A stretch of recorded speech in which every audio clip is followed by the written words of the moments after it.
Chapter 8, Lesson 3 and 4, The War in the North, which is Lesson 3, page 278.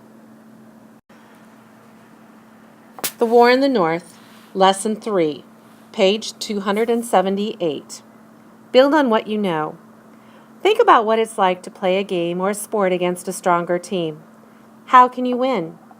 In the War for Independence, George Washington and his soldiers had to fight Britain's powerful army. To win, they needed careful planning, courage, and help from other countries. Washington's first battles. Main idea?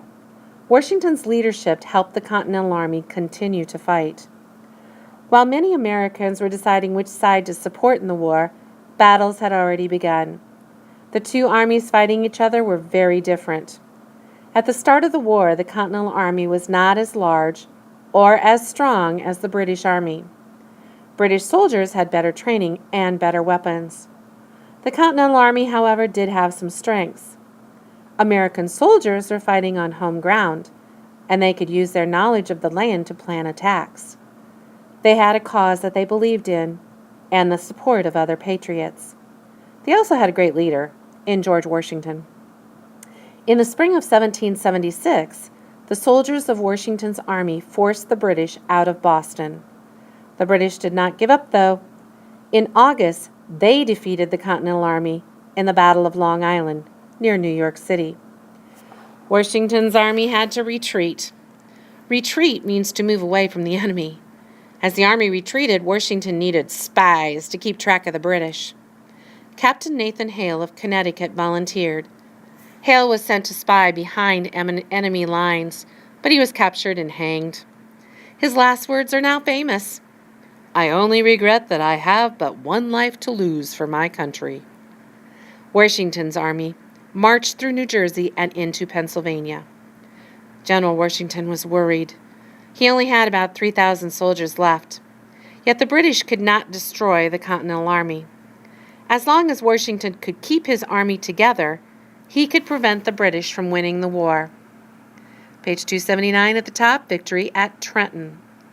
Washington wanted to win a battle so that his soldiers would not give up. He planned a surprise attack on an enemy camp in Trenton, New Jersey. The soldiers in Trenton were German mercenaries. A mercenary is a soldier who is paid to fight for a foreign country. On the night of December 25th, 1776, notice that that's Christmas, Washington and his soldiers rode across the icy Delaware River to New Jersey. Just after dawn, they attacked Trenton. The mercenaries were still sleepy after celebrating Christmas the night before. Washington's army caught them by surprise and took almost 1,000 prisoners. Patriots were overjoyed at the victory. A victory is the defeat of an enemy. Okay, notice that at the top of page 279, you have a very famous painting, which is George Washington and his army crossing the Delaware to attack Trenton. Go to page 280. A turning point. Main idea. After the Battle of Saratoga, France joined the war against Britain. Okay, in June of 1777, the British began a new attack from Canada. General John Burgoyne led an army south toward Albany, New York. An army of Americans prepared to stop the British near Saratoga, New York. A Polish engineer named Thaddeus Kusko helped them. He set up a long wall of earth and logs on a hill so that the Americans could fight from behind it. Top of page 280 on the right. Victory brings help from France. When the two armies met, they fought two fierce battles. A brave officer named Benedict Arnold led many attacks against the British. The Americans won and forced Burgoyne and more than 5,000 of his soldiers to surrender. Before the Battle of Saratoga, Benjamin Franklin had been trying to get help from France. After the American victory, the French were finally convinced that the Americans could win. So they sent money, soldiers, and a powerful navy to help the Americans.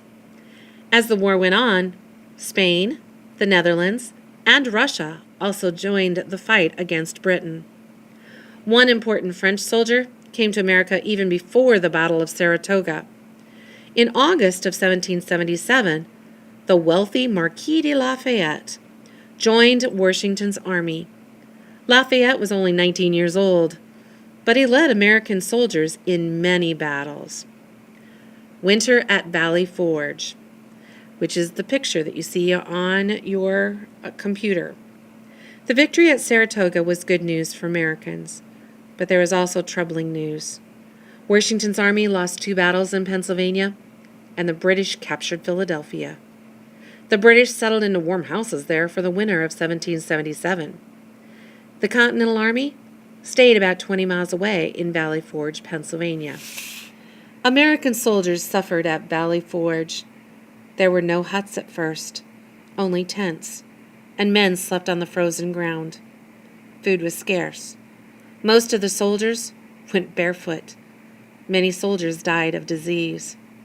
Washington's leadership helped keep the army going during the difficult times at Valley Forge. He worked hard to get the supplies the army needed.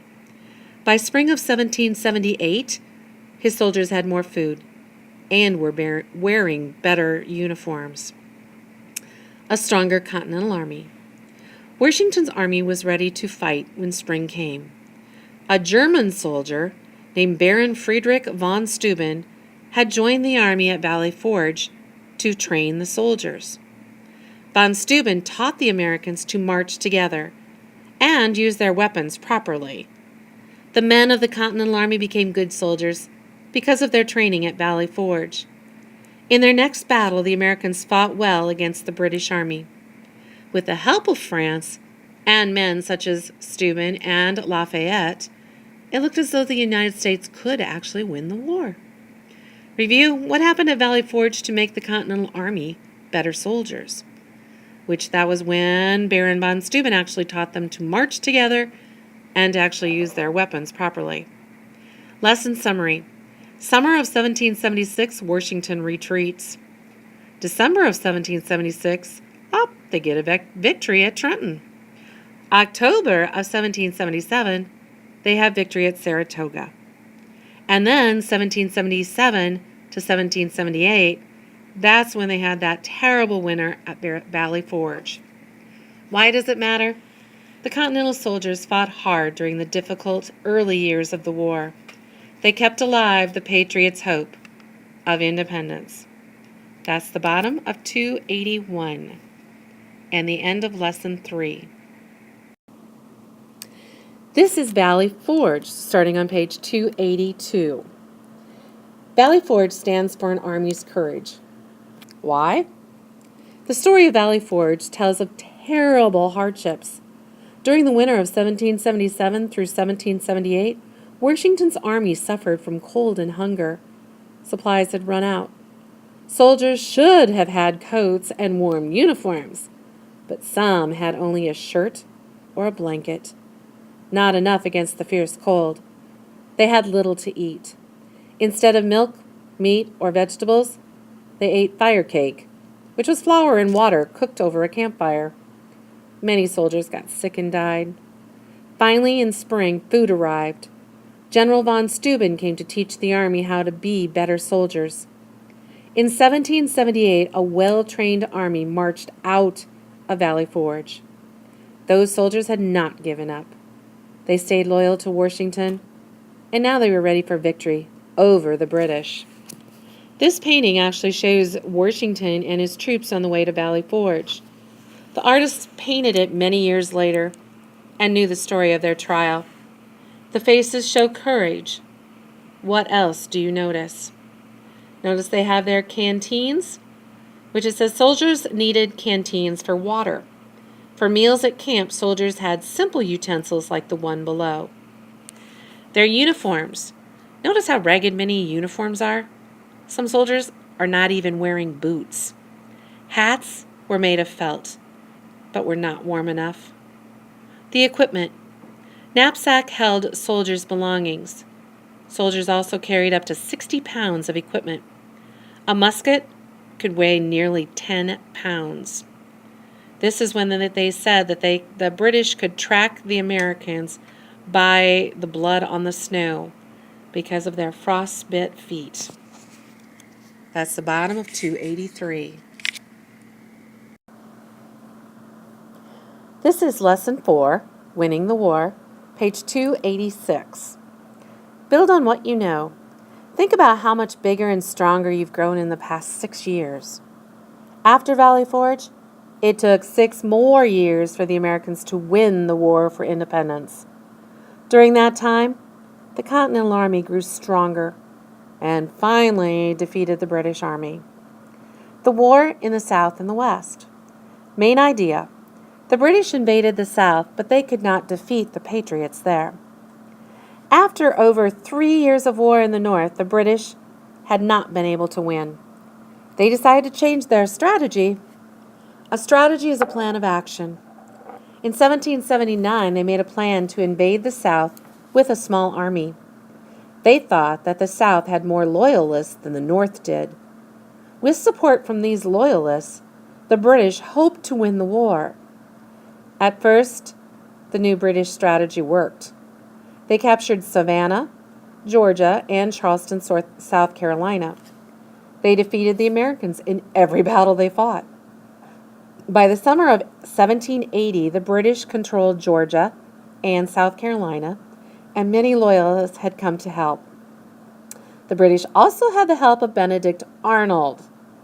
Arnold had been the Patriot hero of the Battle of Saratoga. Later on, he secretly changed sides and became a British general. Patriots were shocked to hear that Arnold had changed sides.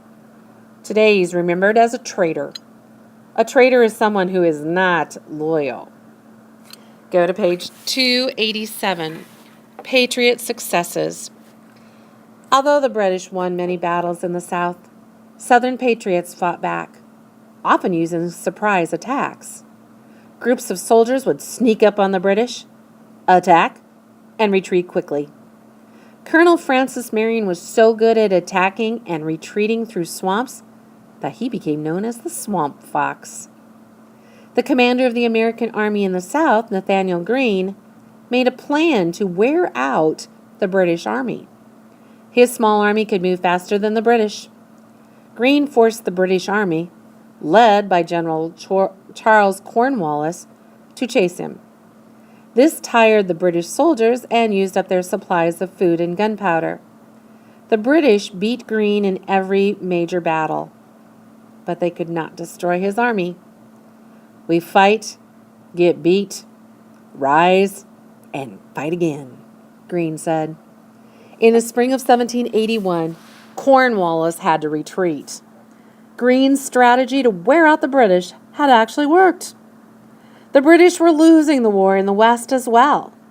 George Rogers Clark and about 200 patriots captured British forts in the Ohio River Valley.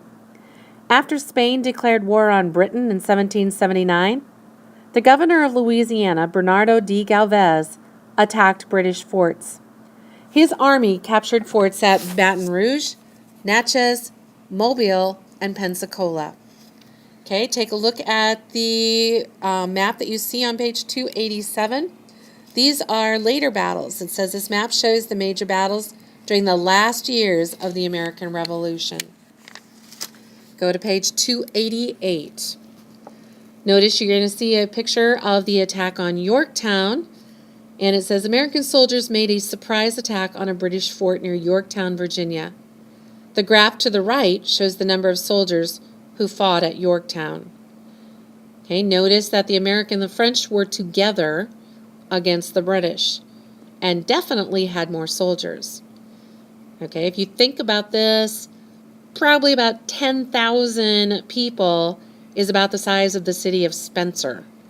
So the number of soldiers was well over all of the people of Spencer, Iowa. So that's a lot of soldiers. Okay, on page 288, the war ends. Main idea. By winning the Battle of Yorktown, the United States gained independence. In the summer of 1781, the British Army, led by Cornwallis, was camped at Yorktown, Virginia. When Washington learned of this, He marched his army south from New York to Virginia. Ships from the French Navy sailed to meet him there. Cornwallis was taken by surprise. Washington's army and the French Navy trapped the British army at Yorktown. The Americans and the French fired their cannons at the British day and night. At first, Cornwallis expected to be rescued. The British still had many soldiers and ships in New York City. However, the British Navy could not defeat the French ships that blocked Yorktown. After fighting for a week, Cornwallis realized he could not win the battle. He was surrounded by the Americans and the French, and no help was coming. On the morning of October 19th, 1781, the British Army surrendered at Yorktown. To surrender means to give up. Over 7,000 British soldiers marched out of Yorktown, walking between long lines of French and American soldiers. The British laid down their weapons in a grassy field. The Battle of Yorktown was over. Yorktown was the last big battle of the War for Independence, or the Revolutionary War. The war continued for 2 more years, but there was little fighting. The Americans had defeated one of the most powerful armies in the world. They had won the war and their independence. Page 289. The Treaty of Paris. On September 3rd, 1783, the United States and Britain signed the Treaty of Paris. The treaty gave patriots the 2 things they wanted most. First, King George III agreed that United States of America was an independent nation. Second, the Americans gained land. The United States now reached north to British Canada, west to the Mississippi River, and south to Spanish Florida. The war was over, but Americans faced new challenges. One challenge was slavery. How could slavery exist in a country that believed in freedom and equality? African Americans began to demand their freedom in court, and some won. Several states passed laws against slavery. Another challenge for Americans was, how would they rule themselves? What kind of government would they create to replace King George III and Great Britain? Americans would have to decide. Mercy Otis Warren, a writer, called the new nation a child just learning to walk. The new nation faced many questions as it took its place in the world. Lesson summary. The last part of the Revolution was fought in the West and the South. The United States won the war with the victory at Yorktown. With the Treaty of Paris in 1783, the United States gained its independence. Why does it matter? By winning the Revolutionary War, patriots achieved their dream of independence. Americans were free to set up their own government and rule themselves. Now, if they can just figure out what kind of government to make, which is our next chapter. That was the end of page 289 and lesson 4.